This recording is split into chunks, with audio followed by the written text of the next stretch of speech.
Okay, so sa ating first interview ngayong araw, syempre, Carla, last Monday, nagpasokan na more than 20 million na students ang pumasok, di ba? Sobrang dagsa talaga. And this Monday, next week naman, mga so, syempre, meron tayong mga kinaharap na mga issues tulad na lamang ng mga late enrollees, mga kulang daw na classroom. So, malalaman natin ngayong umaga kung paano tinugunan ng Department of Education ito. Kaya makakasama natin, walang iba kundi si ASEC Jess Mateo. Good morning. Good morning. Hi, good morning, Jules, and Welcome back. Welcome back. Siguro, ASEC, simulan natin. Kamustahin po ulit natin. Kamusta po ba yung first day of classes noong Lunes? In general assessment, no, hindi lang sa atin nanggagaling. Doon sa mga field operators natin, sabi nila na generally smoothly as compared to previous year. Okay. Alam mo kung bakit? Dito pa lang doon sa Oplan Balik Eskwela natin, 11th day kahapon. Ang natala pa lang natin mga issues, concerns na dinulog sa atin either through phone, text, email, Twitter, Facebook, nasa 360 as compared to the same period, no, last year, mga 1,500. Ang laki ng binaba. So, ibig sabihin na tugunan talaga problems before, hindi na siya naulit this year. Well, tama kasi paulit-ulit nga yung yung mga usapin. Halimbawa, tungkol sa requirement Yes. for transfers, Yes, yes. late enrollees, tapos yung no collection. Pero since ang media naman, laging binibigyan kami ng pagkakataon para explain itong mga problema na to, na paparating natin doon sa public. Sir, since nabanggit niyo yung late enrollees at maraming mga students yung biglang lilipat na ibang school, tapos requirements na dala, ano po yung tugon ng DepEd doon? Pwede po ba silang mag-enroll agad? Well, definitely, no, mas lalo na pag-enroll doon sa public school. Pero ito nga yung kailangan linawin natin. Hindi ibig sabihin nun, kapag na-enroll na yung kanilang anak from private to public, Yes. yung kanilang obligasyon doon sa private school nawawala. Ang nire-refer ko yung utang, no? Yung bayad nila. Yes. Akala nila, pag-transfer na ng anak nila, tapos na yun. Hindi. Tuloy yun. Kasi iba yung obligasyon ng magulang doon sa private school kaysa sa obligasyon namin doon sa bata. Yes. Para sa ating department, ang obligasyon natin, makapag-aral yung bata. Ito naman, balik po tayo dun sa mga late enrollees. Paano po yung mga paaralan? Hanggang kailan po ba sila pwedeng tumanggap nitong mga late enrollees?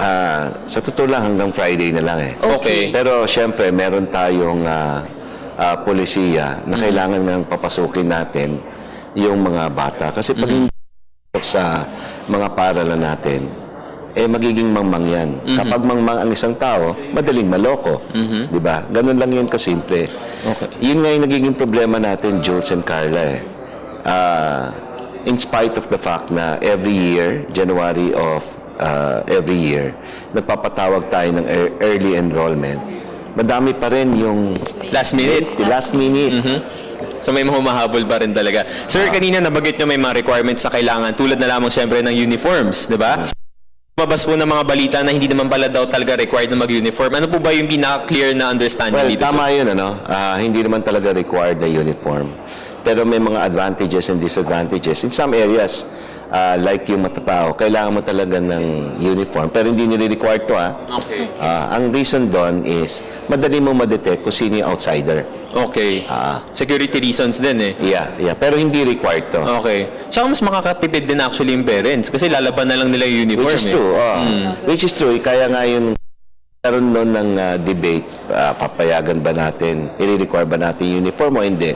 Yung nagsasabi ng uniform, parang mas matipid, di ba?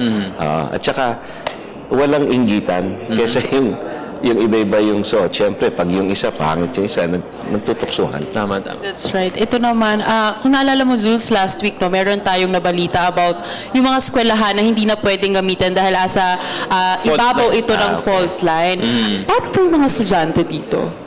Hindi naman Close, totally yung school eh. Okay. Ang sabi ng P-Box, no, may mga eskwelahan na nakatungtong talaga doon sa Fault line mismo. fault line. So, yun yung sinabi natin, wag nang gamitin. Sa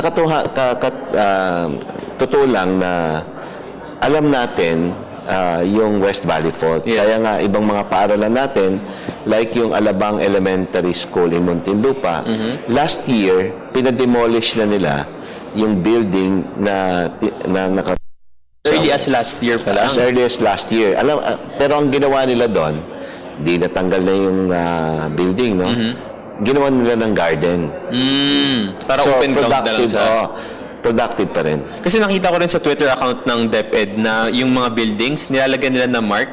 Yeah, May sa arrow. P-box na nilalagyan ng mark yun para nga malaman mo kung ano doon yung tatamaan. So sir, di eventually implication to na medyo magbabawas tayo ng mga buildings sa mga madadaanan ng fault line. Well, that's true, no? Dapat yan sinabi na bawal dito magtayo.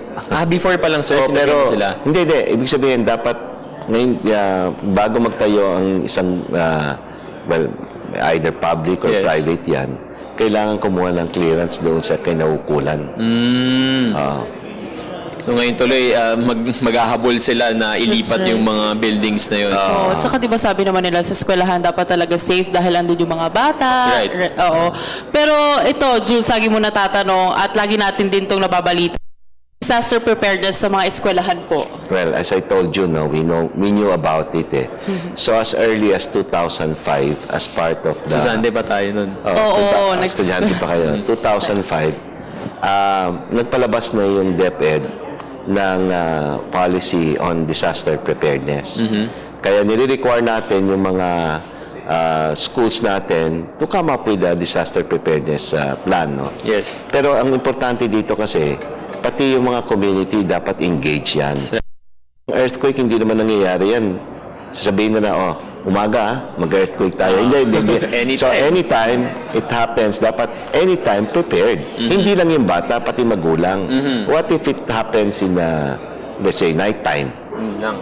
Kung ready yung bata, hindi ready yung magulang, paano yan? Hindi balanse. Okay, so that's good to hear na ready yung mga schools natin pagdating sa disaster preparedness. So from that issue, sir, K-12 naman. Kasi Okay. this year, Sure. grade 10 na, sir, di ba? Ang ma-implemented next year, 11 and 12. Since grade 10 na, sir, ano po yung mga ina-expect natin this year? When you say in-expect natin this year, we are going to implement the new curriculum for grade 10. Ginawa natin kasi sa K-12, in-implement natin yon on a gradual Yes. basis. No? Kasi alam naman natin yung magnitude of requirements in implementing a major reform. Hindi mo pwedeng gawin yan ng one shot pero lahat. mag-con lang ako, no? Umatras lang ako. Alam mo yung K-12, hindi pa ako buhay, pinag-uusapan na yan 1925, pinag-uusapan na yan. Naunsiyami lang yan dahil nga sa nagkaroon ng gera. Ang dating model na sinasabi nila, 6 years elementary, 3 years junior high, and 3 years senior. Dahil nga doon sa gera and then some financial crisis in the 80s and 90s, hindi natuloy yan. Okay. So sir, before, yung format po ng curriculum natin was from the Spanish time pa? Or American na rin talaga yun? Hindi, alam mo naman yung education during Spanish time, parang limited lang yes. Di ba? Parang nilimit tayo. Pero nung American period, medyo lumawak yan. Yes. Kaya nga yung mga Thomasites na tinatawag. Yes. Yun yung unang-unang mga guru natin. Okay, so yan, grade 10 this year. And actually, sir, kasi nag-live din kami sa isang school dito Yes. nung first day. Oo. Nakita namin may mga tinatayo ng mga buildings for Extra buildings 11 and 12. That's right. And yung mga students, excited talaga sila kahit magsistay pa sila ng mas matagal sa school nila. Excited sila for grades 11 and 12. So sir, since we are going towards 11 and 12, ano yung gagawing preparation ng DepEd for the whole year? Para syempre prepared tayo kasi next year vocational courses na yan. Hindi naman vocational courses And other lang. courses din. Pero ano yung ginagawa ng DepEd? Yung preparation natin for senior high school, hindi naman nagsimula yan this year. In fact, last year pa lang, nagsisimula na tayo, tugunan, yung grade 11. No? Nabanggit mo yung TechBook. TechBook is just one of the tracks. Yes. It's not TechBook, it's TechBook Livelihood Education. Okay. And then may academic, merong arts and design, at saka meron yung sports. Ayun, napakaganda. At lagi naman sa atin sinasabi ni Dr. Luis Almeida, no? itong K-12 is magiging globally competitive yung Yes. ating mga estudyante. And of course, after K-12, actually pwede na magtrabaho yung mga estudyante natin. Again, next year, fully implemented na ang K-12. Ngayon, nagsisimula na may grade 10 na. At yung good news na dyan, sa school nila yung course na gusto ng student, may ibibigay na voucher, sir. Di ba? Oh, Worth that's 22,000. Well, depende yan eh. From 17,500 to 22,500. Alam mo kung bakit? Kasi mismo yung tuition fee ng mga institutions, ang laki ng variation eh. So, syempre, i-ikaw natin, i-tailor fit natin yon Alright. yung subsidy natin doon sa kanila, which is Okay. the senior high school. That's right. Well-guided talaga lahat ng mga students and we are all very excited for the full implementation of K-12. Maraming salamat, sir. Muli nakasama natin si ASEC Jess Mateo ng Department of Education. Thank you so much. Napakaganda talaga nitong bagong educational system ng ating bansa.